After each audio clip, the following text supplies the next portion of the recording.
Création de la royauté française à son apogée, Versailles doit sa réputation mondiale à l'exceptionnel ensemble composé à la fois par son château, ses jardins et les Trianons que nous allons visiter successivement.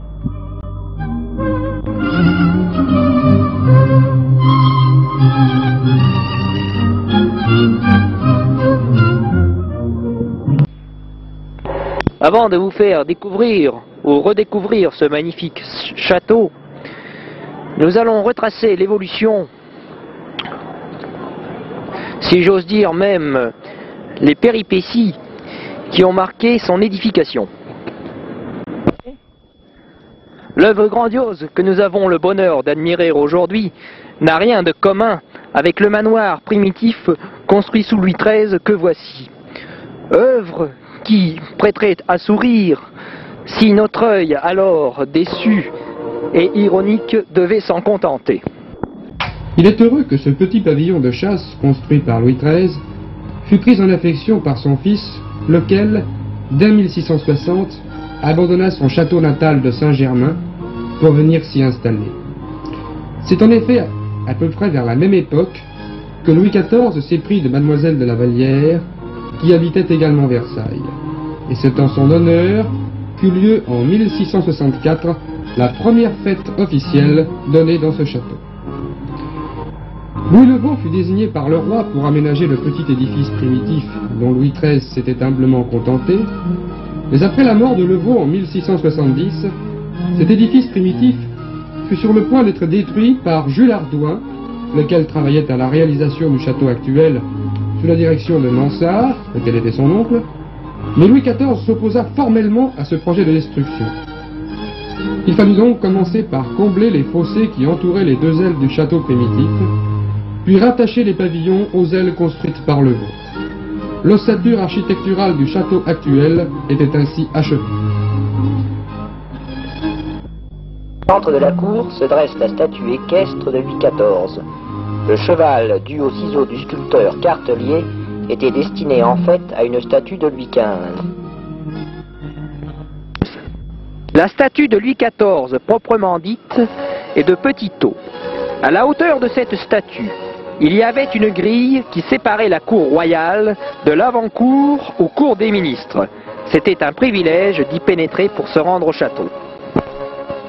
Des deux côtés de la statue s'élèvent deux pavillons modernes décorés de colonnes corinthiennes. Sur leur fronton triangulaire, on remarque l'inscription de ce nouveau panthéon de l'art à toutes les gloires de France. Ici, nous vous montrons le pavillon de gauche.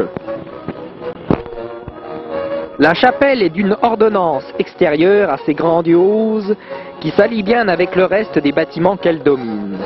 Elle devait être construite tout en marbre, mais la crainte de la rendre glaciale fit renoncer à ce projet. Commencée par Mansart, elle fut terminée par Robert de Cotte en 1710. Voici la cour de marbre.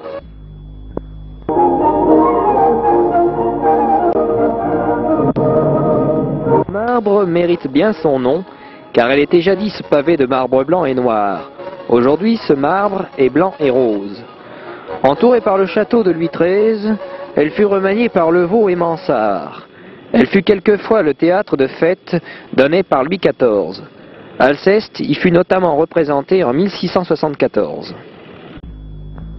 Vestibule de la chapelle, 7 salons se succèdent, ayant vue sur la pièce d'eau du dragon et portant les noms de l'abondance, de Vénus, de Diane, de Mars, de Mercure, d'Apollon et de la guerre. Ces salons constituent le grand appartement, et ils tiennent leur nom des sujets mythologiques traités sur les plafonds. Nous nous trouvons actuellement dans le salon de Diane, où Louis XIV aurait défié les professionnels au billard dans ce salon. Le salon de la guerre est situé au bout des grands appartements du roi, et déjà il n'en fait plus partie. Le mur, du côté du salon d'Apollon, est occupé par un grand bas-relief ovale en stuc, exécuté par Coisevox, et représentant Louis XIV à cheval, foulant aux pieds ses ennemis et couronné par la gloire. Il devait être remplacé par une réplique en marbre, commandée en 1725 aux frères Coustou. Et maintenant, nous allons admirer ce chef-d'œuvre universellement connu qu'est la Galerie des Glaces. La Galerie des Glaces est une des plus belles d'Europe. Elle mesure 74 mètres de longueur.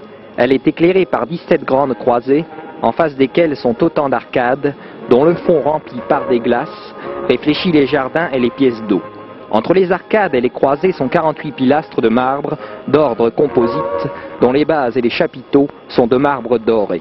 L'entablement est orné de sculptures représentant des chiffres et des devises de Louis XIV. Sur la corniche sont rangés des trophées auxquels des enfants attachent des guirlandes de fleurs.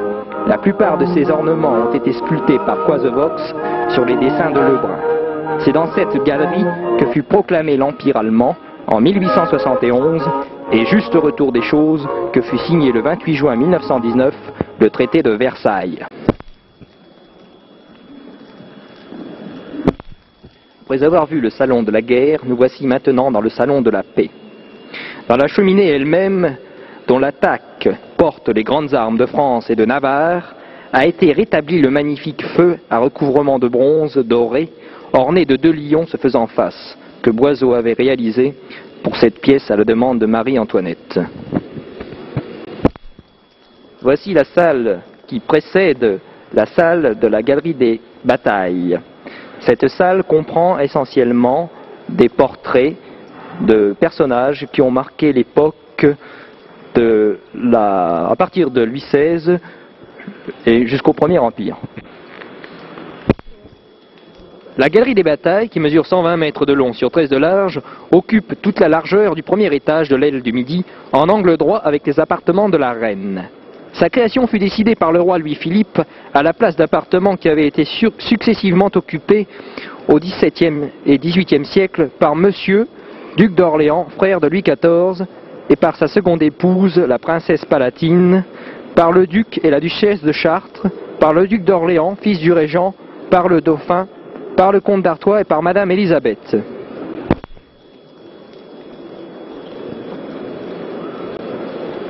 Servir de cadre au magnifique tableau, les architectes Fontaine et Neveu ont créé un décor solennel. Une large corniche soutient une voûte à caissons peints et des entablements supportés par des colonnes corinthiennes scandent la longueur de la galerie. Sur 16 tables de bronze sont inscrits les noms des princes, amiraux, connétables, maréchaux, grands guerriers ou généraux tués ou blessés à mort en combattant pour la France. Voici le général de brigade Béran Martial, tué à Castiglione en 1796. La statue est de Corbet. La chambre du roi donne sur la cour de marbre. C'est dans cette chambre que mourut Louis XIV le 1er septembre 1715 d'une gangrène à la jambe. De 1701 à 1789, c'est là que se déroulèrent à 8 heures le matin et vers minuit les cérémonies du lever et du coucher du roi. Les courtisans étaient rassemblés au lever dans le salon de l'Œil de Bœuf, qui est une antichambre.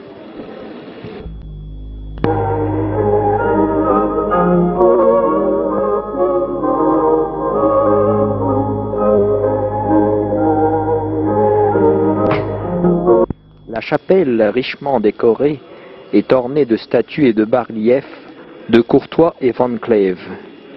Le maître-autel est en marbre et en bronze doré.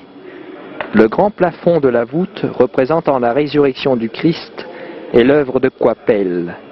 Le tableau placé au-dessus de la grande tribune royale, en face du maître-autel, est de Jouvenet et représente la descente du Saint-Esprit. La tribune recevait donc la famille royale. Le roi et la reine prenaient place dans les logettes de bois dorées au renflement de la balustrade. Les courtisans étaient au rez-de-chaussée.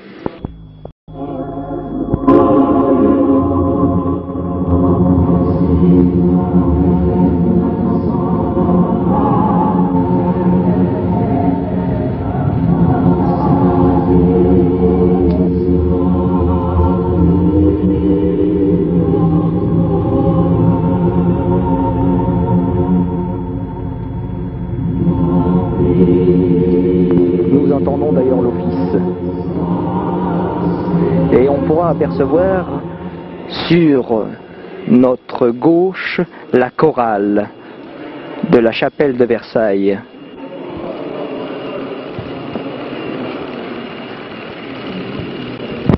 Bon alors bien voilà, comme dans tous les lieux cosmopolites, Versailles, c'est également le commerce qui ne perd pas ses droits. Vous voyez, cette dame a l'air très affairée, il faut dire qu'il y a de quoi, hein, vu le monde qu'il y a. La façade du château sur le parc comprend un corps central faisant saillie sur les ailes pour rompre la monotonie. D'autre part, le toit plat à l'italienne attire notre attention. En effet, ce toit est muni d'une balustrade portant des trophées et des vases. Des statues d'Apollon et de Diane surmontent les avant-corps de la partie centrale. Le parterre d'eau ainsi nommé parce qu'il présente, au lieu de gazon, deux bassins bordés de marbre blanc, formant tablette et supportant les beaux groupes en bronze fondus en 1688 par les frères Keller. Le vase de la guerre au nord, en marbre blanc, est l'œuvre de Quasevox. Ces bas-reliefs représentent la victoire des impériaux sur les Turcs et l'Espagne, reconnaissant la prééminence de l'Espagne.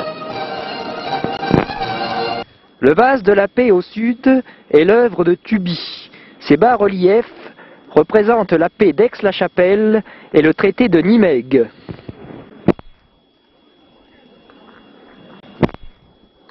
L'orangerie que nous voyons là est l'œuvre de Mansart. Elle remplace la première orangerie de Levaux construite en 1663. Elle se prolonge par deux ailes et porte les escaliers cyclopéens de 100 marches. Sous Louis XIV, elle abritait 3000 arbustes en caisse, dont 2000 orangers. Aujourd'hui, il y en a 1200. Nous ne les voyons d'ailleurs pas aujourd'hui parce qu'il ne fait pas très beau et que ce n'est sans doute pas la saison.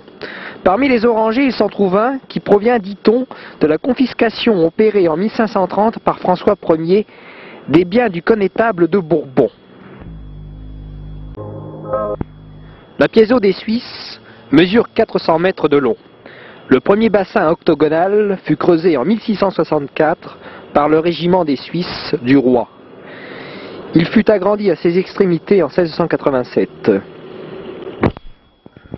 On descend au parterre du Midi par un escalier de marbre blanc, orné de sphinx de marbre, monté par des enfants de bronze, œuvre de Lerambert. Ce parterre est orné de deux petits bassins. Le parterre du Nord est parallèle au parterre du Midi. Il est entouré de vases en bronze par Balin et Anguier. À droite et à gauche du perron qui y conduit, on remarque deux statues de marbre. Le rémouleur de Foggini et la Vénus accroupie de Quasevox que nous voyons ici. Voici le rémouleur de Foggini. Dans la partie basse du parterre, on admire l'un des deux bassins des couronnes, décorés de tritons et de sirènes de plomb.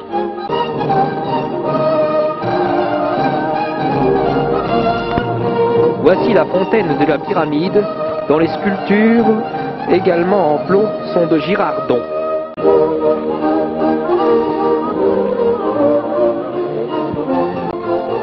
Le bassin de la Tonne est situé au milieu des parterres du même nom.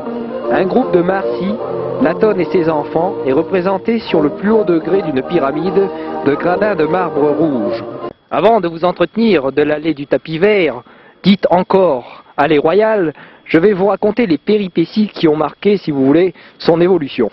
Tout d'abord, l'architecte Lenôtre eut à lutter contre un entêtement du roi Louis XIV qui refusait d'agrandir cette allée. Mais à force d'insistance, le roi céda et l'architecte Lenôtre put enfin réaliser cette merveille. L'allée du tapis vert est tout simplement, c'est quand même une merveille bien sûr, mais c'est quand même une allée de gazon.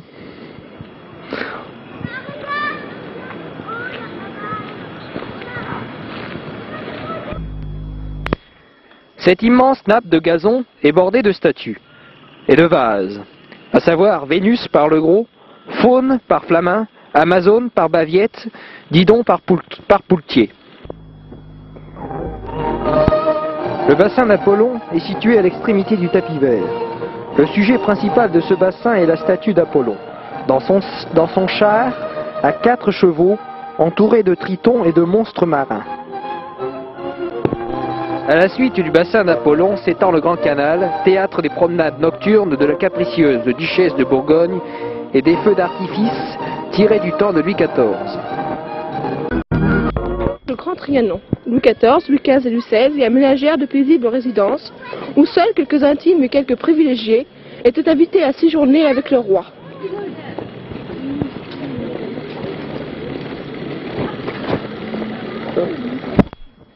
Ces colonnades de marbre rose sont dues à Robert de Cotte.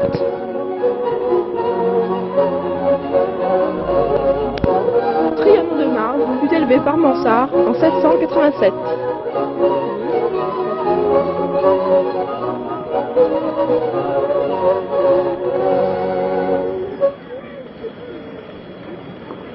À l'extrémité nord-est du domaine de Trianon s'élève le célèbre hameau de Marie-Antoinette, dont Richard Micke, l'architecte favori de la souveraine, fournit les dessins dès 1783. La maison de la reine, qu'une galerie de bois relie à la maison du billard, est située au bord d'un lac, parmi des arbres au feuillage dense.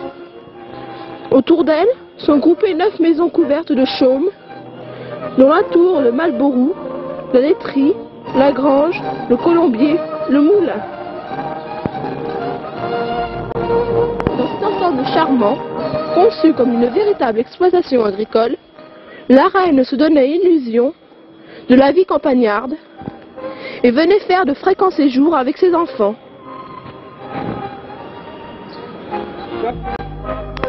Voilà le moulin. La tour de Malborough, tel un phare, domine le lac. Et voici notre visite terminée.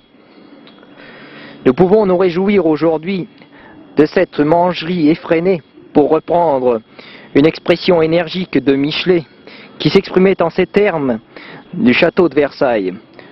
J'explique un petit peu de quoi il s'agit. Il faut dire que Versailles a coûté très cher en vie humaine et en livres également. Je pense notamment à la machine de Marly, qui a coûté beaucoup d'hommes qui ont perdu leur vie.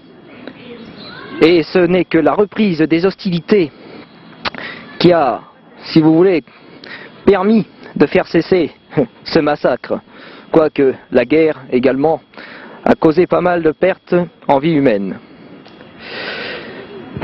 Mais Saint-Simon disait de ce merveilleux endroit qu'il était triste, sans eau, sans terre, que l'air était malsain, parce qu'il y avait beaucoup de marécages. Mais aujourd'hui, on peut dire que Versailles est une très belle réalisation qui résonne bien au-delà de nos frontières.